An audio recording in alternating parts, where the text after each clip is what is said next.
panagway sa atong Ginoong Hesukristo, nga taliwala sa pinili niya nga mga apostoles, ilaha nga nakita nga nausab ang panagway sa atong Ginoong Hesukristo nga dili makita ni ining maong kalibutana ang langit nun nga postura sa ato nga Ginoo, kung diin nakita usab nila si Moises ug si Elias nga nakikinabi sa ato nga Ginoo. Ngano man kini nga nahitabo o gitugutan sa Ginoo nga mahitabo diha kaniya panahon sa iya nga kinabuhi ni ining maong kalibutana. Ug ngano man nga kini iya man nga gipakita ngadto sa tulon niya ka mga apostoles. Ang tubag ni ini mga kaigsunan ko diha ni Kristo moy ako nga punto diha sa akong pagpaambit karon ni ining maong santos nga misa nga tuwa nga mapamalandungan diha sa tuntag sa tagsa ka kinabuhi. Ang una, gitugot kini sa atong Ginoong Hesukristo nga mahitabo o gitugot sa Dios nga mahitabo ang pagkausab sa iya nga panagway aron sa pagprefigure sa iya nga kadaugan nga mao ang iya nga pagkabanhaw. Tungod kay ang transfiguration, it is the prefiguration sa iya nga pagkabanhaw, ang iya nga kadaugan diha sa kamatayon. Tungod kay diha sa ilaha nga nakita nila Pedro, ni Santiago ug ni Juan, ilaha mga nakita ang glorified body sa ato nga Ginoong Hesukristo, ang langit nun nga lawas kung diin kini at gitan-aw diha sa tuntag sa tagsa ka kinabuhi isip mga Katoliko ang lawas sa atong Ginoong Hesukristo nga nagmadaugon diha sa kamatayon. Yang kadaugan sa atong Ginoong Hesukristo mga kaigsuunan ko nahimo usab na atua nga kadaugan. Tungod kay diha sa tuntag sa tagsa ka kinabuhi sa pagdawat nato sa sakramento sa bunyag, kita usab na transfigured man sama kaniya. Mao man gali nga diha sa atong pagsaulog sa sakramento sa bunyag kung atong baliglantaon ang rito sa bunyag sa una nga panahon, ang usa ka tawo nga bunyagan, dako nga bunyagan, paghawas niya sa tubig bagahuman sa sakramento sa bunyag diha sa pagbunyag kaniya sa ngalan sa Amahan ug sa Anak ug sa Espiritu Santo, pagkawas niya sa tubig tungod kay immersion man ang matang sa bunyag ni atong panahona, pagasinninaan siya og puti nga sinina. Sa ato pa nahimo na siya nga bag-o nga binuhat, gibistihan na siya sa bisti nga langit nun,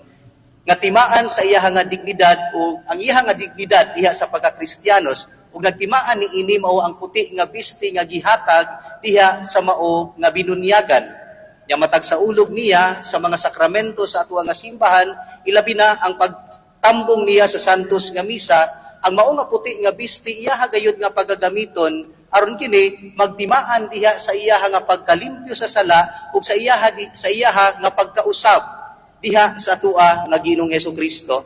Tungod kay diha sa bunyag kita namatay man kauban sa atua nga mga sala ug kita nabanhaw kauban sa atong Ginoong Hesukristo ug nahimo na nga bag-o nga binuhat. Mga diha sa tuntag sa tagsa ka kinabuhi adunay transfiguration bisan pa niining maong kalibutana diha tungod sa kadaugan sa atong Ginoong Hesukristo nga mao ang pagkabanhaw. Apan tungod diha sa atua nga mga kahuyang nga magdala kanato diha sa pagpakasala, ang mao nga bisti mamansahan tungod sa atua nga pagdumili sa pagsunod sa kabubuton sa Dios. Ang mao nga bisti mamansahan tungod sa atua nga dili pagpaminaw sa iya nga pulong, ang pulong sa iya nga bugtong anak. Apan ang Dios kanunay gihapon nga nagmaluluyon diri kanato ug naghatag kanato diha sa transfiguration sa tuntag sa tagsa ka kinabuhi pinaagi sa paghinulsol nato sa atua nga mga sala sa kinasingkasing gayod ug sa atua nga pagduol sa sakramento sa pagkumpisal, ang sakramento sa pakighiuli. Tungod kay miingon sila na kung kita gihugasan sa atong mga sala pinaagi sa tubig sa bunyag, kita usab mahugasan man sa atua nga mga sala nga nabuhat pinaagi sa mga tubig sa luha sa atua nga paghinulsol. O nga kita musidlak na usab pagbalik sa mata sa Dios tungod kay kita nalimpyo man sa mao nga sakramento. O ang kadaugan sa atong Ginoong Hesukristo kanunay gayud nga naghatag kanato og kausaban o pagkausab diha sa tuntag sa tagsa ka kinabuhi sa espirituhanon nga paagi. Yang maong kadaugan sa atong Ginoong Hesukristo kanunay usab nato nga gipahinumdom o kanunay kita nga gipahinumduman niini matag Domingo. Mao man gali nga kita nga mga Katoliko matag Domingo managtigom gayud isip usa ka community, isip usa ka katilingban sa pagsaulog sa Santos nga misa ang iya nga paghalad sa lawas ug dugo sa atong Ginoong Hesukristo nga mao'y nakapapas sa atoa nga mga kalapasan ug nagtubos kanato sa atoa nga mga sala. Kini nagpahinumdom kanato sa iya nga kadaugan, ang kadaugan sa pagkabanhaw. Mao nga matag Domingo, mao kini ang weekly celebration nato sa Easter Vigil. Nga diha sa tong pagsaulog niini, kita kanunay nga mapahinumduman diha sa atuang nga pagaadtuan o atuang nga pagapadulngan. Gipahinumduman diha sa pagkabanhaw sa atong Ginoong Hesukristo nga bisan diha sa kalisod sa atuang nga naagian niini maong kalibutana, diha sa atong pagpaningkamot sa paglikay sa sala o sa atuang nga pagpaningkamot sa pagsunod sa kabubuton sa Dios, aduna kini gante ug mao kini ang pag-ambit sa maong kadaugan, ang himaya sa atong Ginoong Hesukristo, ang himaya sa pagkabanhaw. Mga diha sa atong tagsatag sa kakinabuhi, kanunay gayud kita nga matuklod og pagbuhat sa mga buhat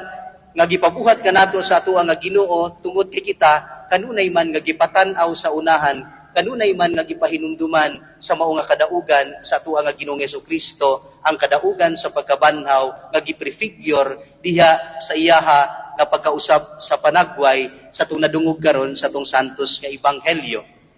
Ang ikaduha nga punto mga kaigsunan ko diha ni Kristo, ngano man kini nga gitugutan sa atong Ginoong Hesukristo nga masaksihan sa iya nga mga apostoles. Tungod kay kini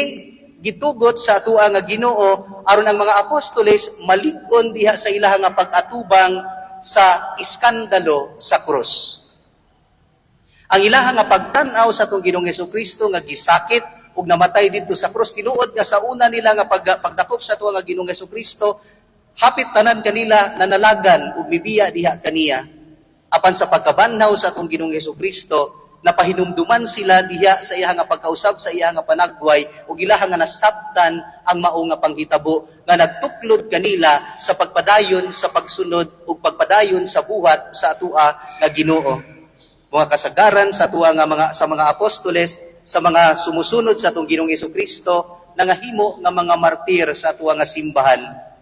Kasagaran sa iya mga sumusunod, kanunay gayud faithfully nga nagsunod sa mga lakang sa atua nga Ginoo ug nagsalikway sa mga butang nga makapabulag kanila sa atua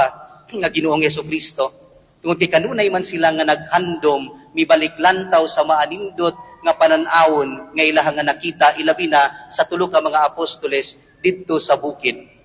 Diha usab sa atong tagsatag sa kakinabuhi, diha sa atong pagpamalandong niini, adunay daghan kaayo nga mga maanindot nga mga butang nga atua nga nasinati niining maong kinabuhia. Ilabi na diha sa kinabuhi isip pamilya, sa kinabuhi sa panagigalaay, sa kinabuhi diha sa panagigugmaay. Adunay daghan kaayo nga mga kasinatian nga atua nga mahinumduman nga makapalipay o maghatag og kalipay diha sa tuntag-satag sa kakasing-kasing. Tungod kay ang mga maayo nga mga butang nga atua nga nasinati, kanunay man gayud kita nga gusto nga magpabilin niini nga mao nga panghitabo sa atua nga kinabuhi. Apan usahay diha sa relasyon sa pamilya, sa panagigalaay, usahay ang mao nga mga maayo nga mga butang matabunan sa usa ka sala nga gibuhat sa usa ka membro o sa usa ka hinigugma nga makapahimo sa mao nga tawo sa pagkaguba sa mao nga relasyon. Diba kasagaran sa kaanindot sa inyuha nga pinagsamahan, sa pag-aanindot sa inyuha nga pagtabanganay diha sa inyuha nga kinabuhi isip higala.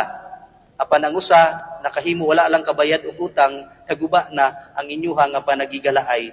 Gamay nga sipyat, usahay mo'y atua nga kanunay nga mahinumduman, mao nga diha sa atua nga kinabuhi dili kita makapasaylo o dili mahiuli ang mao nga relasyon tungod kay kanunay man nga naghandom sa dili maayo nga nabuhat. Apan kung atua nga baliklantahon ang dagkan kaayo nga mga panghitabo nga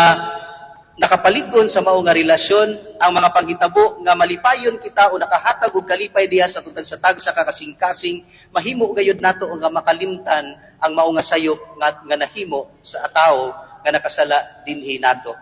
Kung atua usab nga tan-awon ang atua nga mga pangindahay niining maong kinabuhia, ang pagpakita diha sa mga maayo nga mga butang sa tutag-satag sa kakinabuhi, kanunay man gayud kini nga magtuklod kanato sa pagpadayon sa pagpaningkamot sa mapananglitan diha sa pag-eskwela. Diba, kasagaran sa mga department o mga courses, naman sila yung mga field trip sa mga lugar kung diin konektado ang gieskwilahan sa mga estudyante kung asa sila magtrabaho. Aron diha sa ilaha nga kinabuhi, bisan sa kalisod sa ilaha nga pag-eskwela, kung ilaha nga mahinumduman ang mao nga lugar, kung diin ilang giadtuan, ang ilaha nga pagatrabuhuan, ang ilaha nga pangandoy, ang katumanan niini, sila matuklod gayo diha sa kanunay nga pagpaningkamot sa ilaha nga kinabuhi, isip usa ka estudyante. Kini usab susama diha sa atong kinabuhi sa pagtuo, ang ato nga pagtan-aw sa pagkabanhaw sa atong Ginoong Hesukristo, ang ato nga pagtan-aw sa transfiguration, kanunay gayud kini nga magtabang kanato diha sa ato nga pagpadayon sa pagpaningkamot sa mga buhat sa Kwaresma nga gipabuhat kanato sa simbahan, diha sa ato nga paglikay sa mga butang nga makapalayo kanato sa ato nga Ginoong Hesukristo. Ug kanunay kita nga gipahinumduman sa foretaste diha sa langitnon nga Pinoy-anan nga ato nga pagapadulngan ug mao kini ang ato nga pagsaudog sa Santos nga Misa. Tungod kay ang Santos nga Misa mao man ang pagtilaw sa gingharian sa langit dinhi sa yuta. Ang Santos nga Misa mao man ang ato nga pagparticipate pagkahiusa sa tanan nga mga anghel ug mga santos kauban sa atong Ginoong Hesukristo diha sa pagsaulog niining maong kasaulugan. Tungod kay kita misalmot man sa langitnon nga kasaulugan, sa langitnon nga bangkete nga walay bugto nga gisaulog didto sa gingharian sa langit. Mga diha sa tuwa nga pagtan-aw, unta diha sa pagtuo, sa pagsaulog nato sa Santos nga Misa, kanunay man gayud kini nga maghatag kanato og kusog ug kaisog diha sa tuwa nga pagpadayon sa pagpaningkamot sa pagsunod sa Dios. O sa mga kaigsunan ko diha ni Kristo sa tuwa karon nga pagpadayon ni maong Santos nga kasaulugan sa atong pagtan-aw sa pagkausap sa panagway sa atong Ginoong Hesukristo, kanunay unta kita nga madasig diya sa pagtan-aw sa kadaugan sa atua nga Ginoo nga nahimo usab nga atua nga kadaugan, ang atua nga paglaom o pagtan-aw sa pagkabanhaw. Ug kanunay unta kita nga mapahinumduman sa atua nga padulngan ang gingharian sa langit pinaagi sa pagsaulog sa Santos nga Misa, ang maanindot nga panan-awon diya sa pagtuo sa atong tagsatag sa kaginabuhi nga kanunay maghimo o maghatag kanato og kusog diha sa atong kinabuhi sa pagpadayon sa pagpaningkamot sa pagsunod sa kabubuton sa Dios. Amen.